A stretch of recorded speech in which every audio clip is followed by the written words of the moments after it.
Someone tried to provoke you recently.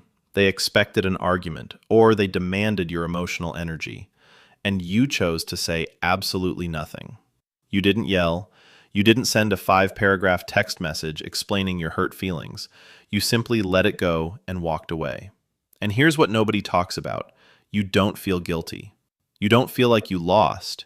You just feel lighter, more centered, more at peace than you felt in years. So when did this happen? When did you become the person who chooses silence over being right? You weren't always like this. There was a time when you were the fighter, the one who stayed awake until 3 a.m. trying to prove a point, the family member who desperately tried to clear up every single misunderstanding, the partner who carefully explained every boundary, hoping that this time they would finally understand. You invested enormous amounts of energy trying to repair broken relationships, believing that if you could just find the perfect words, the chaos would finally stop. You gave people chance after chance, waiting for an apology that never arrived. Until one day, something shifted. You chose not to participate. You stayed quiet. You let people believe whatever they wanted to believe, and the world didn't end. In fact, your life became noticeably lighter. That moment wasn't apathy. It was the realization that not every conflict deserves your presence. There's a profound psychological reason why stepping away from conflict feels so deeply relieving. When someone attacks or provokes us, our survival nervous system immediately wants to hijack us into a fight or flight response, flooding our bodies with adrenaline and cortisol. For years, you jumped right into that evolutionary trap, but consciously choosing to step back from an impossible argument isn't a sign of weakness. It's the ultimate act of nervous system regulation. Instead of letting an immature person dictate your biological state, your conscious mind takes the wheel. You are actively choosing to keep your heart rate down, your mind clear, and your inner world stable. In simple terms, you didn't give up. Your system just decided that peace was a much higher currency than winning. But where did you learn that constantly defending yourself wasn't worth the cost? For many of us, the roots run incredibly deep. Maybe you grew up in an environment where your voice wasn't consistently heard, where expressing your emotions was met with criticism, dismissal, or cold indifference. The renowned psychoanalyst Dr. Alice Miller, author of The Drama of the Gifted Child, argued that children raised in emotionally unpredictable environments learn to suppress their authentic feelings and adapt entirely to the expectations of others just to maintain safety. In those environments, you became hyper-attuned to the moods of everyone else. You learned to anticipate conflict before it even arrived.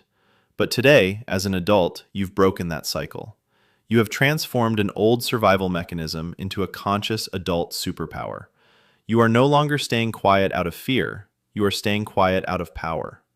Now, when drama knocks on your door, you recognize it instantly, and you realize you are no longer obligated to answer. Now we have to look at an important psychological distinction here, because there is a thin line between healthy boundaries and total emotional shutdown. True clinical numbing disconnects you from joy, meaning, and the people who actually matter. But choosing not to argue with someone who is committed to misunderstanding you, that is not clinical numbness. That is a high-level boundary. Walls keep everyone out of fear. Boundaries simply require people to meet a basic standard of respect before they gain access to your time, your energy, and your thoughts. If walking away leaves you feeling relieved rather than empty, that is healthy psychological data.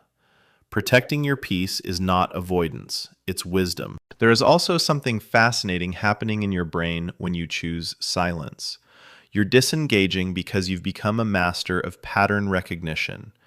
Cognitive neuroscience shows that your prefrontal cortex is heavily responsible for impulse control and social prediction. If you have spent years navigating difficult, high-stress people, your brain has accumulated a massive library of data on human behavior. When a toxic person tries to bait you, your prefrontal cortex recognizes the pattern in milliseconds. It predicts the exact outcome of the argument, realizes the return on your emotional investment will be exactly zero, and overrides the urge to react. Your silence isn't a lack of awareness, it's awareness sharpened by years of life experience. Society has a lot of labels for people who stop participating in the drama. They call you distant, detached, or unbothered. But those words imply you're missing something. A much better psychological term is equanimity. Anger is a storm.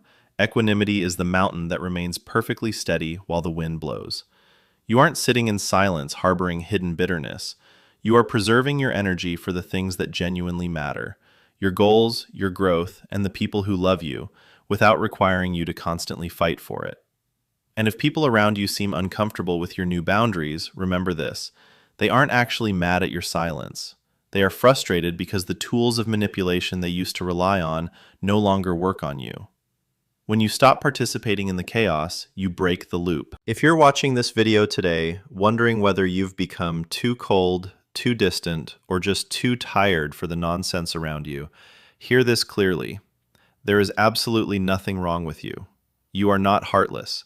You are just grown. The famous, nearly century-long Harvard study of adult development proved that the single greatest predictor of a long, healthy, and happy life is the quality of our relationships, not the quantity.